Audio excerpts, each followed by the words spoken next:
destacar também alguns aspectos. Todos nós estamos assim muito preocupados com as alternativas para o Brasil. Geração de emprego, de renda, educação, saúde, assistência, proteção, né? Considerando o ser humano como patrimônio principal que nós temos no Brasil e tomando um cuidado particular com aquele ser humano mais marginalizado, mais vulnerável. Hoje ainda tivemos uma audiência pública muito boa na Comissão de Assuntos Sociais sobre o atendimento da esquizofrenia. Ontem tivemos uma audiência muito interessante sobre a participação da sociedade numa comissão ou conselho junto ao Executivo Federal para discutir-se doenças raras. Mas a gente tem que pensar que certas posições têm que ser tomadas. A previdência, eu diria, é um dos caminhos que a gente tem que seguir.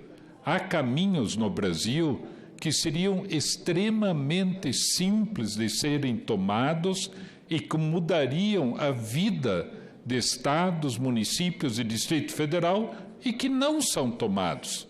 Eu cito, inclusive o senador Eduardo Gomes, agora como líder, está aí, eu o parabenizo, porque esse diálogo pode acontecer, o senador Fernando Bezerra também, é a desoneração, não é? Desoneração do pagamento de imposto de renda, desoneração, desde 1995, de pessoas físicas que têm lucros e dividendos.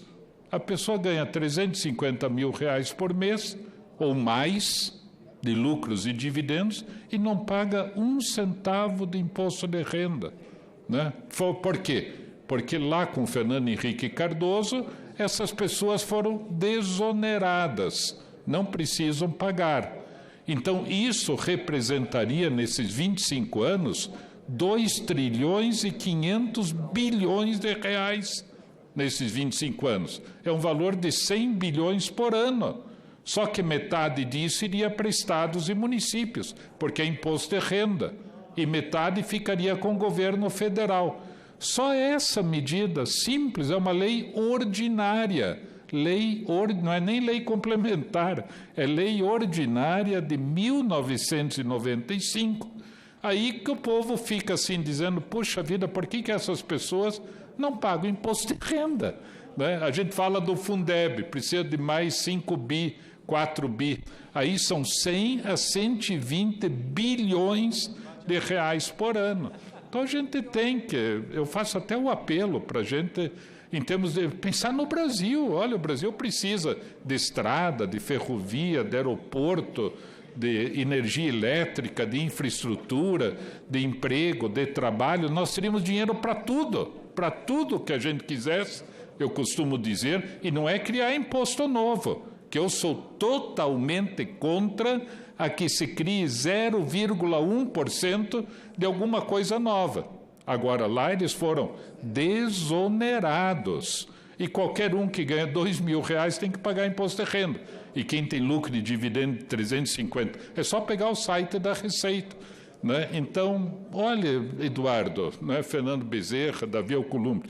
E aqui foi citada a Simone Tebet, e o pai da Simone Tebet, o Rames Tebet, com quem eu tive a alegria de trabalhar aqui no Congresso Nacional, não só na Câmara dos Deputados, enquanto eu era deputado, ele senador, mas aqui no Senado, enquanto ele era senador, pessoa educada, correta, escutava, participava.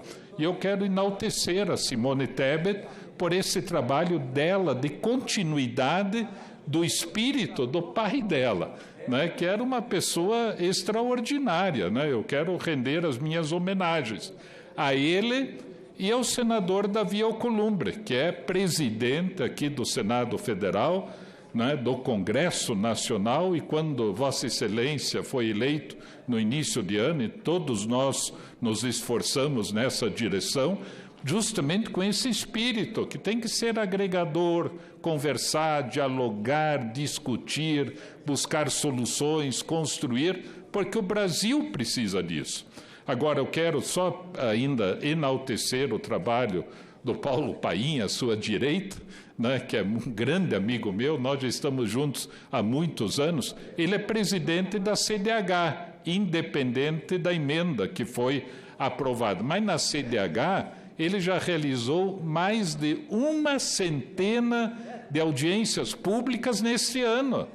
E muitas delas, a grande maioria, eu até diria, relacionadas à discussão da Previdência. Mas não só da Previdência, de outras coisas, de arrecadação, de recursos e tudo isso para orientar aí os caminhos do Brasil. Então, quero enaltecer, parabenizar o Eduardo Gomes, o colega, o Fernando Bezerra, Paulo Painho, Davi Alcolumbre, aí, que preside, que tem esse espírito, né, do Rames Tebet, pai da Simone Tebet, a quem quero parabenizar também, e de agradecer ao relator, senador Tasso Gereissati, porque o senador Marcelo Castro foi muito feliz ao dizer, por exemplo, do BPC, que atende as pessoas idosas e pessoas com deficiência, a área em que a gente atua bastante, assim como o senador Eduardo Gomes, que preside a subcomissão permanente da pessoa idosa, em que a gente disse não tem cabimento. Nós estamos lá nas audiências públicas, na CCJ, e o senador Tasso Gereissati chegou para a gente e disse, não, isso vai ser retirado. Eu digo, olha, não é previdência, não tem nada a ver com previdência, é assistência social, né? E, enfim, todo argumento que já foi discutido também. Então, eu quero dizer só que a gente está discutindo a previdência, mas, no fundo, nós estamos discutindo como é que a gente pode dar jeito no Brasil, né? Para o Brasil se desenvolver, ter caminhos, buscar a realização das mudanças, ter um Brasil novo. E eu diria, essa desoneração, a gente tem que ter um acompanhamento disso. Desonerações, aí uma só uma, seria a salvação do Brasil, na minha opinião. Mas o resto tem que ser visto também. Então, senador Davi Alcolumbre, só os parabéns pelo trabalho, pela condução, né, e continue firme aí também, organizando, animando e fazendo com que a gente ache em conjunto, ou construa melhor em conjunto os caminhos para a nossa pátria. Obrigado. Obrigado, senador Flávio. Vou passar para um informe do senador Girão, em seguida o senador Veneziano. Senador Davi Alcolumbre, eu